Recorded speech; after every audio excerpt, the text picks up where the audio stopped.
നിങ്ങളൊരു പീപ്പിൾ പ്ലീസറാണോ? ആളുകൾ നല്ലത് വിചാരിക്കണം എന്ന് വിചാരിക്കുന്ന ആളുകളെയൊക്കെ സുഖിപ്പിച്ച് നിർത്തുന്ന ആളാണോ?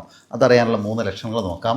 ഒന്ന്, മറ്റൊരാൾ കാരണം നിങ്ങൾക്ക് എപ്പോഴും പ്രയാസങ്ങളാണ്, ദുരന്തമാണ്, ബുദ്ധിമുട്ടാണ്. അത് കണ്ടിന്യൂസ് ആയിട്ട് ബുദ്ധിമുട്ട് അനുഭവിക്കുന്നു. അയാളുമായി എപ്പോൾ ഇടപെട്ട് കഴിഞ്ഞാലും ബുദ്ധിമുട്ടാണെങ്കിലും അയാളോട് ഒരിക്കൽ പോലും നിങ്ങൾ അത് തുറന്ന് പറയുന്നില്ലെങ്കിൽ നിങ്ങളൊരു പീപ്പിൾ പ്ലീസർ ആവണം. ഒരിക്കലും അങ്ങനെ ആവരുത് എന്നുള്ളതാണ് സത്യം.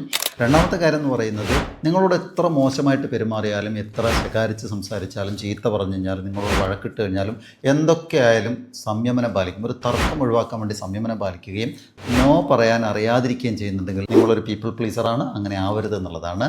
മൂന്നാമത്തെ കാര്യം എന്ന് പറയുന്നത്, നമ്മുടെ ചുറ്റുമുള്ള ആരെ എന്തെങ്കിലും സംസാരിക്കുന്ന കണ്ടു കഴിഞ്ഞാൽ അത് എന്നെക്കുറിച്ച് മോശമായിട്ട് പറയണോ എന്നിങ്ങനെ ചിന്തിക്കുന്നുണ്ടെങ്കിൽ അതും ഒരു പീപ്പിൾ പ്ലീസറുടെ ലക്ഷണമാണ്. ഓർക്കുക, ഒരിക്കലും നിങ്ങൾക്ക് പീപ്പിൾ പ്ലീസറായി ജീവിക്കാൻ കഴിയില്ല എന്നുള്ളതാണ്. മറ്റുള്ള ആളുകൾ മുഴുവനും എന്നെക്കുറിച്ച് നല്ലത് വിചാരിക്കണം, നല്ലത് ചിന്തിക്കണം എന്ന് വിചാരിച്ച ജീവിതത്തിൽ നടക്കാൻ പോകുന്ന കാര്യമല്ല.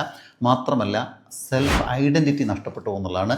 ഞാൻ ആരാന്ന് എനിക്ക് തന്നെ അറിയാത്ത അവസ്ഥ വരും. കാരണം ആളുകൾ മുഴുവനും സുഖിപ്പിക്കാനാണ് നടക്കുന്നത്. അങ്ങനെയില്ല. നിങ്ങൾക്ക് നിങ്ങളുടെ നിലപാടുണ്ടാവുക. അങ്ങനെ വരുമ്പോൾ ആവശ്യത്തിന് മാത്രം സുഖിപ്പിക്കേണ്ട സ്ഥലത്ത് സുഖിപ്പിക്കണം, പീപ്പിൾ പ്ലീസർ ആവണം. പക്ഷേ ആ ഒരു നേച്ചറുമായിട്ട് മുന്നോട്ട് പോകരുത്. അങ്ങനെ പോയാൽ നിങ്ങളുടെ ഇമോഷണൽ എക്സോഷനാണ്, നിങ്ങൾ മാനസികമായി തകർന്നു പോകാനുള്ള സാധ്യതയുണ്ടെന്നുള്ളതാണ്. Be practical in your life.